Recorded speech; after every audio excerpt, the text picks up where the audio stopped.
Uh, Dear students, good morning. Uh, இந்த semester ஃபுல்லாக நீங்கள் என்ன படிக்க போகிறீங்க அப்படின்னு பார்த்தீங்க அப்படின்னாக்க டிஃப்ரெண்ட் சப்ஜெக்ட்ஸ் படிக்க போகிறீங்க. அதில் ஒன் ஆஃப் தி சப்ஜெக்ட் வந்து பார்த்தீங்க அப்படின்னாக்க காம்பனண்ட் பேஸ்டு டெக்னாலஜி. ஸோ இந்த காம்பனண்ட் பேஸ்டு டெக்னாலஜி அப்படின்னா என்ன அப்படின்னு பார்த்தீங்க அப்படின்னாக்க இந்த டெக்னாலஜியை யூஸ் பண்ணி சாஃப்ட்வேர்ஸ் டெவலப் பண்ணலாம். சாஃப்ட்வேர்ஸ் ஃபார் எக்ஸாம்பிள் உங்களுக்கு நல்லா தெரிஞ்ச சாஃப்ட்வேர்ஸ், சின்ன சின்ன அப்ளிகேஷன் சாஃப்ட்வேர்ஸ் என்னென்ன அப்படின்னா, ஒரு ஷாப்பிங் மால் போகிறீங்க, அங்கே வந்து பார்த்திங்க அப்படின்னாக்க ஏதோ ஒரு ப்ராடக்ட் வாங்கினீங்க அப்படின்னாக்க அந்த ப்ராடக்ட்டுக்கான பில் வந்து சிஸ்டமில் ஜென்ரேட் ஆகும். ஸோ அந்த மாதிரி சின்ன சின்ன அப்ளிகேஷன் சாஃப்ட்வேர்ஸ் வந்து நீங்கள் என்ன பண்ணலாம் அப்படின்னாக்கா using this component based technology use பண்ணி நீங்கள் என்ன பண்ணலாம்னா டெவலப் பண்ணலாம்.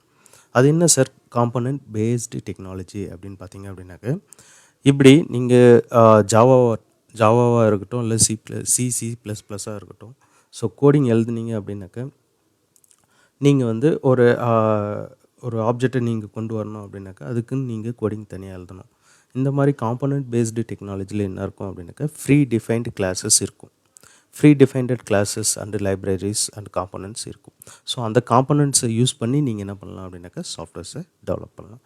அதனால தான் இந்த மாதிரி டெக்னாலஜிக்கு பேர் வந்து காம்போனன்ட் பேஸ்டு டெக்னாலஜி அப்படின்னு சொல்கிறாங்க.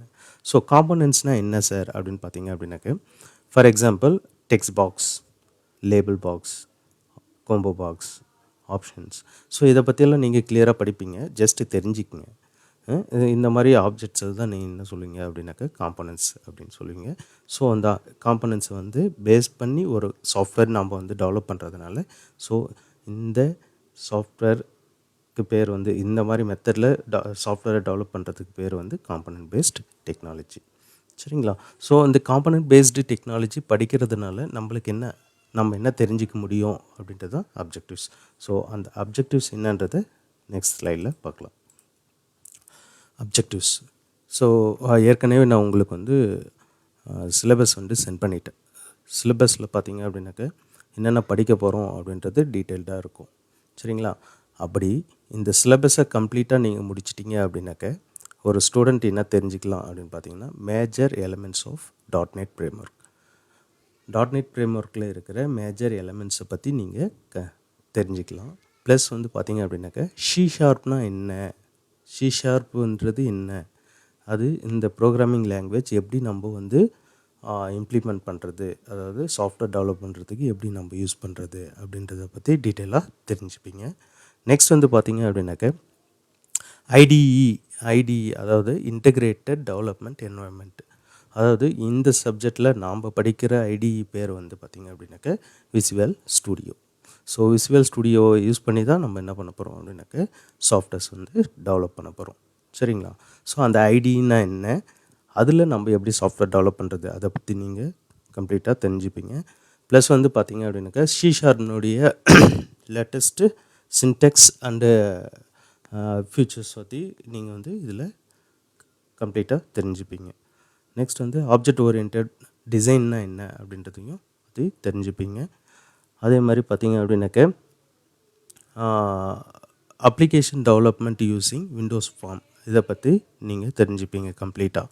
நெக்ஸ்ட் வந்து பார்த்திங்க அப்படின்னாக்கா அப்ளிகேஷன் தட் யூஸ் ADO.NET.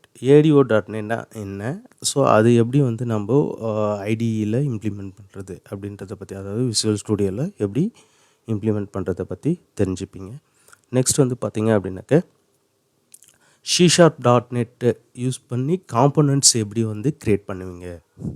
நாமளே என்ன பண்ணலாம், ஃப்ரீ டிஃபைன் காம்போனன்ட்ஸ் வந்து என்ன பண்ணலாம் அப்படின்னாக்க டிசைன் பண்ணலாம். ஸோ அது எப்படி நம்ம டிசைன் பண்ணுறது அதை பற்றி இதில் இந்த சப்ஜெக்டில் நீங்கள் வந்து தெரிஞ்சுப்பீங்க. நெக்ஸ்ட் வந்து பார்த்திங்க அப்படின்னாக்க செட்டப் அண்ட் டிப்ளாய். அதாவது ஒரு சாஃப்ட்வேரெல்லாம் க்ரியேட் பண்ணிட்டீங்க, அந்த க்ரியேட் பண்ண சாஃப்ட்வேரை நம்ம என்ன பண்ணோம் அப்படின்னாக்க ஒரு கிளைண்ட்டுக்கு நம்ம என்ன பண்ணோம் அப்படின்னாக்க செட்டப் பண்ணிடணும். ஸோ அப்படி செட்டப் பண்ணி டிப்ளாய் பண்ணுறது எப்படி அப்படின்றத பற்றியும் நீங்கள் வந்து இந்த சப்ஜெக்டில் தெரிஞ்சுப்பீங்க. லாஸ்ட்டாக வந்து பார்த்திங்க அப்படின்னா விண்டோஸ் அப்ளிகேஷன்னா என்ன, அதே மாதிரி XMLனா என்ன, இந்த XMLையும் விண்டோஸ் அப்ளிகேஷனையும் யூஸ் பண்ணி எப்படி வந்து ஒரு சாஃப்ட்வேர் அப்ளிகேஷன் வந்து க்ரியேட் பண்ணுறதுன்றதை பற்றியும் நீங்கள் வந்து தெரிஞ்சுப்பீங்க. சரிங்களா? ஸோ நீ இதை பற்றி ஜஸ்ட்டு பிளாங்காக தெரிஞ்சுக்கிங்க. இதெல்லாம் நம்ம கம்ப்ளீட்டாக என்ன பண்ணலாம் அப்படின்னாக்க சப்ஜெக்டில் பார்க்கலாம் ஒன் பை ஒன்னாக. சரிங்களா? Okay. Introduction CBT components based டெக்னாலஜினா என்ன சார் அப்படின்னு பார்த்தீங்கன்னா, இதுக்கு முன்னே இருந்த லாங்குவேஜ் ஏற்கனவே படிச்சிருப்பீங்க நீங்கள். C plus plus, Java.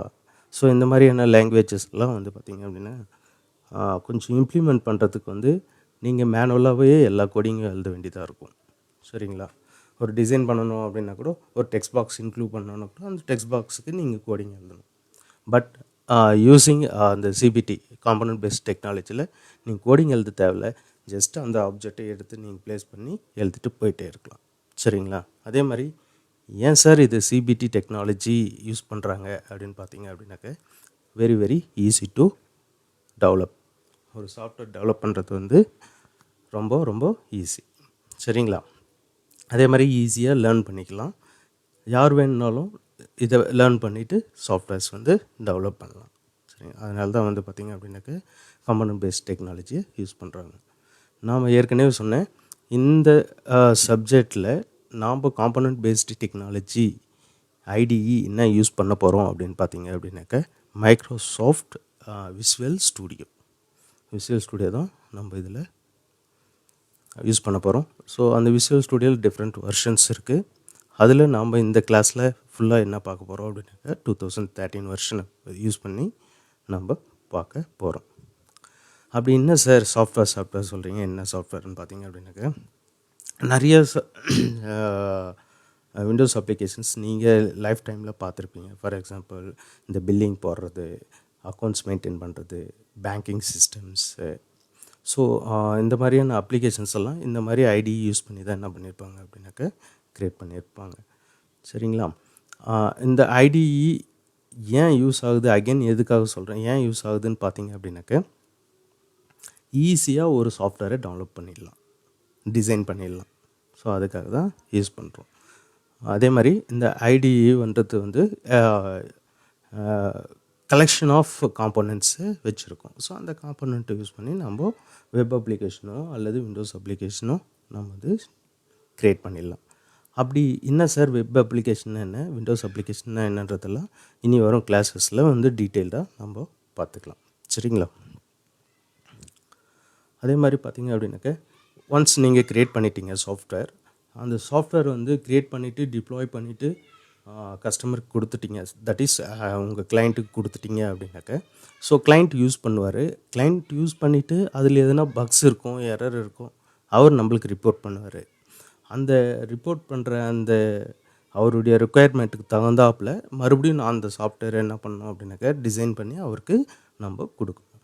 So இந்த மாதிரி காம்பனன்ட் பேஸ்ட் டெக்னாலஜி யூஸ் பண்ணி டெவலப் பண்ண சாஃப்ட்வேர்ஸில் ரீயூசபிள், அதாவது மறுபடியும் அதை எடுத்து அதில் இருக்கிற கோடிங்கை சேஞ்ச் பண்ணி, எல்லா கோடிங்கும் சேஞ்ச் பண்ணணும் அவசியம் இல்லை, அவருக்கு என்ன ரெக்குயர்மெண்ட்டோ ஸோ அந்த கோடிங்கை மட்டும் சேஞ்ச் பண்ணி நம்ம என்ன பண்ணிக்கலாம் அப்படின்னாக்க டிப்ளாய் பண்ணி கிளைண்ட்ஸுக்கு கொடுத்துடலாம். ஸோ அதனால தான் இது வந்து பார்த்தா அப்படின்னாக்க மோர் பாப்புலர். சரிங்களா? இது வந்து intro about CBT.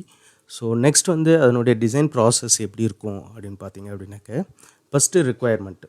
For example ஒரு கிளைண்ட் இருக்கார், அவருக்கு எந்த மாதிரியான சாஃப்ட்வேர்ஸ் வேணும் அப்படின்னு நம்ம என்ன பண்ணணும் அப்படின்னாக்க ஐடென்டிஃபை பண்ணணும். ஸோ அவர்கிட்ட போயிட்டு நம்ம என்ன பண்ணணும் அப்படின்னா உங்கள் தேவை என்ன அப்படின்றத கேட்டு தெரிஞ்சுக்கணும். தென் கேட்டு தெரிஞ்சிட்ட பின்னாடி நம்ம குரூப் ஆஃப் பீப்புள்ஸ் சேர்ந்து என்ன பண்ணலாம் அப்படின்னாக்க டிசைன் பண்ணணும். சாஃப்ட்வேர் வந்து கோடிங்கெல்லாம் எழுதக்கூடாது, ஜஸ்ட்டு டிசைன் இப்படிலாம் இருக்கணும், அவருடைய ரெக்குயர்மெண்ட் இந்த மாதிரி டிசைன் பண்ணால் நம்ம ரெக்குயர்மெண்ட் வந்து ஓகே ஃபுல்ஃபில் ஆகிடும் அப்படின்னா ஸோ அது டிசைன் உக்காந்து நம்ம என்ன பண்ணணும் அப்படின்னாக்கா குரூப் ஆஃப் பீப்புள்ஸ் வந்து அனலைஸ் பண்ணி டிசைன் பண்ணுவாங்க. ஸோ ஆஃப்டர் டிசைன் பண்ணிட்ட பின்னாடி அந்த டீம் வந்து டெவலப்மெண்ட் டீம் கொடுப்பாங்க. ஸோ அந்த டெவலப்மெண்ட் டீம் என்ன பண்ணும் அப்படின்னாக்க அவங்க டிசைன் பண்ணிக்கிற அந்த ஸ்ட்ரக்சருக்கு தகுந்தாப்பில் அந்த சாஃப்ட்வேரை டெவலப் பண்ணி தென் அதை டெஸ்ட் பண்ணி அதை வந்து கிளைண்ட்டுக்கு வந்து கொடுப்பாங்க. ஸோ ப்ராசஸ் வந்து பார்த்திங்க அப்படின்னாக்கா என்னென்ன இருக்கும் அப்படின்னு பார்த்தோன்னா requirements, design, development and testing. சரிங்களா? இது பேசிக்காக தெரிஞ்சுக்கிங்க. இந்த ப்ராசஸில் தான் ஒரு சாஃப்ட்வேர் வந்து என்ன பண்ணுவாங்க அப்படின்னாக்கா டெவலப் பண்ணுவாங்க. பேசிக்காக தெரிஞ்சுக்கிங்க. ஸோ இதை பற்றி டீட்டெயிலாக நம்ம வந்து இனி வரும் கிளாஸஸில் பார்க்கலாம். சரிங்களா? நெக்ஸ்ட் வந்து .NET ஃப்ரேம்ஒர்க் சொன்னல, விசுவல் ஸ்டுடியோ அப்படின்னு சொன்னல. ஸோ அந்த விசுவல் ஸ்டுடியோன்றது வந்து .NET ஃப்ரேம்ஒர்க் பேஸ்டு ஐடிஇ. சரிங்களா. ஸோ இது டெவலப்டு பை, அதாவது பில்டு பை யார் பண்ணாங்க அப்படின்னாக்கா மைக்ரோசாஃப்ட் கார்ப்பரேஷன். ஸோ இதை யூஸ் பண்ணி நம்ம என்ன பண்ணலாம் அப்படின்னு பார்த்தீங்க அப்படின்னா, Windows application and web applications multiple லாங்குவேஜை யூஸ் பண்ணி நம்ம என்ன பண்ணிக்கலாம் அப்படின்னாக்கா க்ரியேட் பண்ணிக்கலாம். ஃபார் எக்ஸாம்பிள், இந்த மல்டிபிள் லாங்குவேஜ்னால் என்னென்ன அப்படின்னா, எப்படி ஏற்கனவே நீங்கள் C++, ஜாவா படிச்சிங்க, அதே மாதிரி இப்போது இந்த ஐடியில் C#, VB.NET, F#, J# ஒரு லாங்குவேஜஸ் எல்லாம் இருக்குது.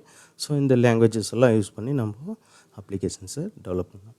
இதனுடைய ஃபியூச்சர்ஸ் என்னென்ன பார்த்தீங்க அப்படின்னாக்க, ஹார்ட்வேர் இண்டிபெண்ட்னா ஒரு கம்ப்யூட்டரில் டெவலப் பண்ணிவிட்டு அனதர் கம்ப்யூட்டரில் நீங்கள் என்ன பண்ணிக்கலாம், டிஃப்ரெண்ட் ஹார்ட்வேர் உள்ள கம்ப்யூட்டர்லேயும் நீங்கள் வந்து அதை ரன் பண்ணிக்கலாம். கிராஸ் பிளாட்ஃபார்ம், அதாவது யூனிக்ஸ், லினக்ஸ் அண்டு விண்டோஸ்லேயும் நீங்கள் என்ன பண்ணிக்கலாம் அப்படின்னாக்கா அதை ரன் பண்ணி பார்த்துக்கலாம். அப்ளிகேஷன்ஸை ஈஸியாக நம்ம என்ன பண்ணிக்கலாம் அப்படின்னா, ஒரு சிஸ்டம் டு அனதர் சிஸ்டம்ஸ் வந்து ட்ரான்ஸ்ஃபர் பண்ணிக்கலாம். சரிங்களா. Common language specification and common language run டைம்ன்றது வந்து டெக்னிக்கல் டேர்ம். ஸோ இதை பற்றி டீட்டெயில்டாக அப்புறமா நெக்ஸ்ட் பார்ப்போம். யூனிஃபைடு ப்ரோக்ராமிங் கிளாஸஸ் அப்படின்னு பார்த்தீங்க அப்படின்னாக்கா, இதை ஏற்கனவே சொன்னால் கலெக்ஷன் ஆஃப் கிளாஸஸ் காம்போனன்ட்ஸ் தான் வந்து collection of classes and libraries தான் காம்போனன்ட்ஸ்னு சொல்லுவோம். ஸோ அந்த காம்போனன்ட்ஸை யூஸ் பண்ணி நம்ம என்ன பண்ணுறோம் அப்படின்னாக்கா சாஃப்ட்வேர்ஸ் வந்து டெவலப் பண்ணுறோம். ஸோ அதனால் அது வந்து ரொம்ப ஈஸியாக இருக்கும் டெவலப் பண்ணுறது. ப்ளஸ் வந்து பார்த்திங்க அப்படின்னாக்கா ASP.NETன்றது வெப் அப்ளிகேஷன் டெவலப் பண்ணுறதுக்கு யூஸ் பண்ணுற one type of language. So இது இருக்கிறதுனால வெப் அப்ளிகேஷன்ஸை நம்ம வந்து என்ன பண்ணலாம், குயிக்காக வந்து டிசைன் பண்ணலாம். நேம் ஸ்பேஸ் இருக்குது, காமன் டைப் சிஸ்டம்ஸ் இருக்குது. அதே மாதிரி பார்த்திங்க அப்படின்னாக்கா ADO.NETன்றது வந்து நம்ம அப்ளிகேஷனை டேட்டா பேஸோட கனெக்ட் பண்ணுறதுக்கு யூஸ் பண்ணுற ஒரு லாங்குவேஜ். சரிங்களா, காம்போனண்ட்டு. ஸோ இதை பற்றி கம்ப்ளீட்டாக படிக்கிறது தான் வந்து பார்த்திங்க அப்படின்னாக்கா உங்களுடைய சப்ஜெக்ட் காம்போனண்ட் பேஸ்ட் டெக்னாலஜி. சரிங்களா. நெக்ஸ்ட் ஸ்லைடு வந்து பார்த்திங்க அப்படின்னாக்கா அபவுட் விசுவல் ஸ்டுடியோ. நெக்ஸ்ட் வீடியோவில் இதனுடைய டெமோவை நான் உங்களுக்கு வந்து போஸ்ட் பண்ணுறேன். அப் டு திஸ் இந்த இன்ட்ரோடக்ஷன் கிளாஸ் வந்து இன்ட்ரோடக்ஷன் ஆஃப் சிபிடி வந்து ஓவர். ஸோ இதை நீங்கள் நல்லா லேர்ன் பண்ணிக்கிங்க. ஒன்றும் பயப்பட தேவையில்லை. ஸோ ரொம்ப ஈஸியாக தான் இருக்கும் இந்த சப்ஜெக்ட். இப்போது நெக்ஸ்ட் கிளாஸஸில் நான் இதை பற்றி எப்படி நம்ம வந்து அதை வந்து இம்ப்ளிமெண்ட் பண்ணுறது, படிக்கிறது, எப்படி சாஃப்ட்வேர் வந்து க்ரியேட் பண்ணுறதுன்றது டீட்டெயில்ஸ் எல்லாம் நெக்ஸ்ட் கிளாஸஸில் பார்க்கலாம். நெக்ஸ்ட் வீடியோவில் லைவ் டெமோ போடுறேன். விசுவல் ஸ்டுடியோனா என்ன, அந்த விசுவல் ஸ்டுடியோவில் எப்படி வந்து நம்ம லாகின் பண்ணுறது, அதுக்குள்ளே போயிட்டு எப்படி வந்து சாஃப்ட்வேர்ஸ் டெவலப் பண்ணுறதுன்றதை பற்றி நாம் பார்க்கலாம் நெக்ஸ்ட் வீடியோவில். தேங்க்யூ. ஃபார் எனி டீட்டெயில்ஸ் என்ன ஃபீட்பேக் இருந்துச்சு அப்படின்னாக்க உங்களுடைய கன்சர்ன் கவுன்சிலர்கிட்ட நீங்கள் பேசலாம். தேங்க்யூ.